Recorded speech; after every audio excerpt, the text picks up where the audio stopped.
spent almost a year trying to convince myself that my boyfriend was only emotionally absent because life was hard, and now I'm not sure whether I stayed out of love or because I became addicted to waiting for him to come back. That sounds dramatic when I say it out loud, which annoys me a little because I don't think our relationship was dramatic. Most of the time it was actually very ordinary. We ordered cheap takeout, watched stupid videos in bed, argued about laundry, forgot groceries, sent each other blurry pictures of things during the day. Normal relationship stuff. And honestly, in the beginning, Noah made me feel safer than anyone ever had. I was 22 when we met, exhausted all the time, working at a bookstore cafe while finishing university. He came in almost every Thursday wearing the same dark green hoodie with paint on the sleeves because he renovated apartments with his uncle. He always looked tired but weirdly gentle, like even his exhaustion was polite. At first I thought he disliked me because he barely smiled. Then one day I dropped an entire tray of iced drinks and started crying immediately from embarrassment. Not graceful crying either. The ugly, angry kind where your nose runs and you can't stop apologizing even though nobody is yelling at you. He stayed after everyone else left and helped me mop the floor. That was the first time I noticed how careful he was with people. Later, when we started dating, he remembered tiny things about me constantly. Which side of my neck got sore when I stressed myself out? The fact that I hated wet socks. That I couldn't sleep unless there was some kind of background noise. He cooked for me all the time too, pasta mostly because it was cheap. Sometimes he'd come over after a 10-hour shift and still stand in my kitchen chopping onions while I sat on the counter talking about professors I hated. I think that version of him still exists somewhere. That's probably part of the problem. Because when Noah was good, he was unbelievably good. But when stress entered the room, it was like somebody quietly switched him with another person who looked identical but had no emotional skin left. The first time I noticed it, I actually blamed myself. He had been trying to pick up extra renovation jobs because his mom lost her job at the pharmacy.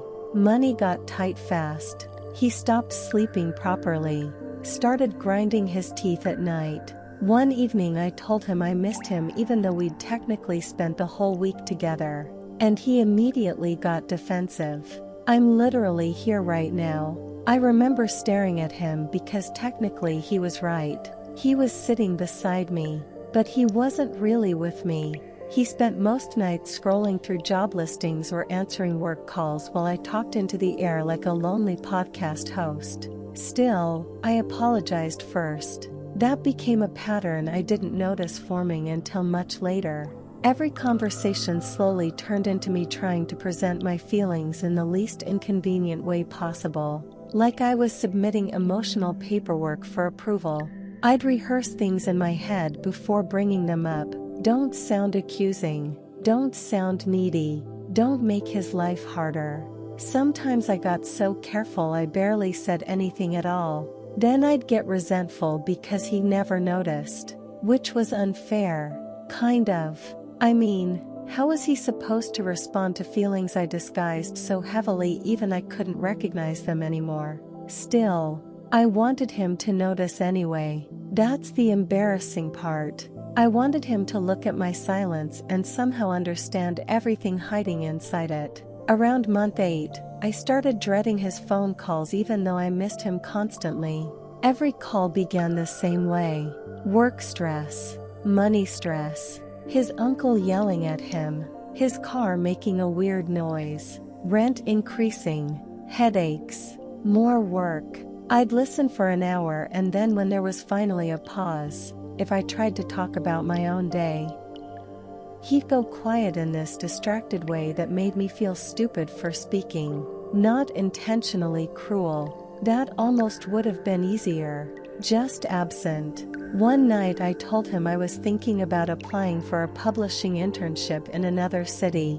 I'd been excited about it for weeks. Terrified too. He barely reacted. Then 5 minutes later he started talking about an argument he'd had with a client over tile measurements. I actually remember the tile conversation more clearly than my own internship announcement now, which feels depressing in a very small domestic way. I didn't say anything at the time, but afterward I cried in the bathroom while picking at chipped nail polish. Not because of the internship specifically. It was the feeling that my inner life had become background noise inside my own relationship. And then I got angry at myself for being dramatic because Noah was objectively struggling.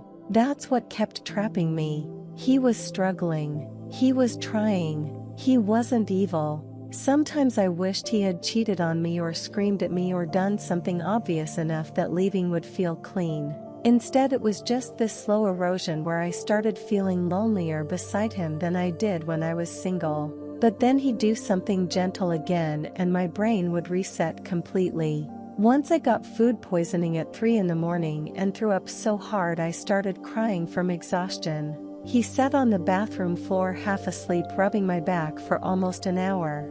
Didn't complain once. Another time he showed up outside my apartment during a thunderstorm because he remembered storms made me anxious after my childhood house flooded. So then I'd think maybe I was the selfish one. Maybe love during hard periods was supposed to feel uneven. My mother certainly thought so. She liked Noah. Everyone did. He's under pressure, she kept saying. Men shut down sometimes. I hated that sentence immediately. Not because it was wrong exactly. Maybe it was true. But it made me feel trapped inside some future version of womanhood I didn't want. The understanding girlfriend, the patient wife, the emotionally flexible person whose needs could always stretch slightly further. Meanwhile, nobody ever asked how much shutting down I was supposed to absorb before something in me started disappearing too. I became meaner during that period, petty in ways I'm ashamed of now. Sometimes I intentionally stopped texting first just to see how long he'd go without really speaking to me. Once it was almost 2 days before he noticed anything was off. 2 days. And when he finally called, he sounded exhausted instead of concerned.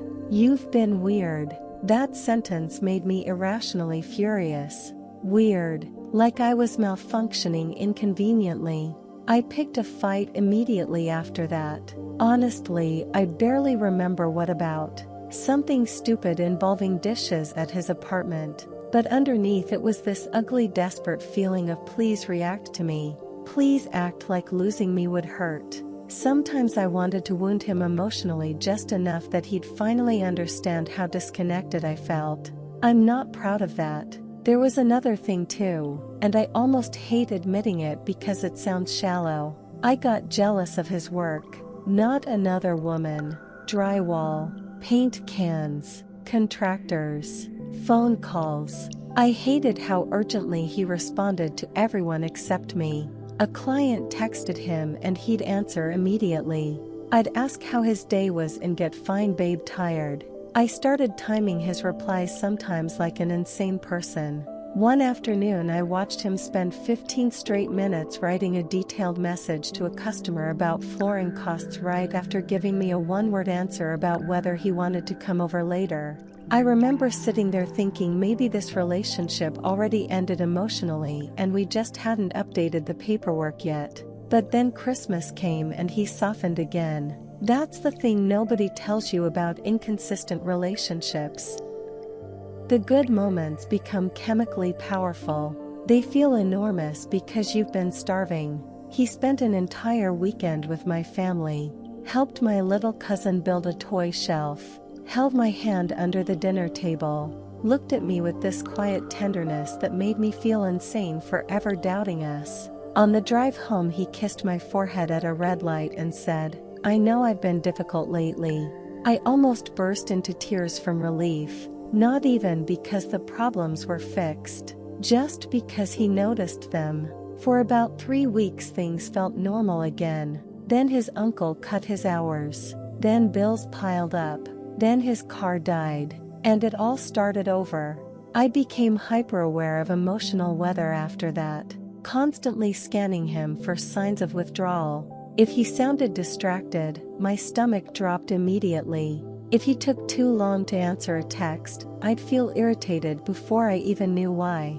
I didn't like who I was becoming. Needy maybe, or suspicious. I don't know. One night I tried explaining all this and completely failed. I talked too much, started rambling, brought up old arguments halfway through, started crying unexpectedly, which made me angry because I specifically promised myself beforehand I wouldn't cry. He looked overwhelmed almost instantly. Then he said something that still bothers me because I both understand it and resent it. I don't know how to carry your feelings too when I'm barely carrying myself.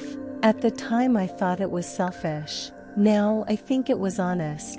Maybe both. We broke up 3 months later in the most emotionally unsatisfying way possible. No cheating. No screaming. No betrayal. We just sat in his apartment eating cold takeout while both pretending not to understand what was happening. At one point he said, very quietly, "I think I keep failing you." And I said, "I think I keep waiting for you to become available again." Then neither of us spoke for a while. I remember noticing there was dust on his ceiling fan. Such a stupid thing to remember. I almost laughed because my whole relationship seemed to be ending and my brain was focused on household dirt. Human beings are weird like that. The breakup itself felt strangely unfinished. For months afterward, I kept expecting him to return emotionally. Not physically necessarily. Just return. I missed him terribly and also felt relieved every single morning when I woke up without carrying the responsibility of monitoring his stress levels. Both feelings existed together. They still do sometimes. And the worst part is I don't even think either of us was fully wrong. He really was struggling. I really was lonely. Sometimes people hurt each other simply by needing incompatible things at the same time. I still catch myself defending him when friends call him emotionally unavailable, because he wasn't unavailable all the time. That's what made everything harder to leave. If he had been cold from the beginning, I would have walked away easily. Instead, he loved me deeply in bursts, beautifully sometimes, but inconsistently enough that I started living from emotional refill to emotional refill like a person rationing water.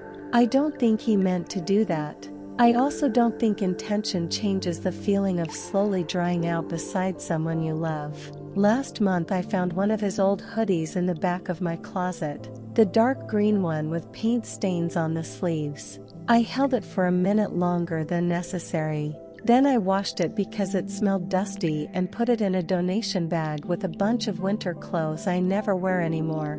I almost took it back out afterward. I didn't though.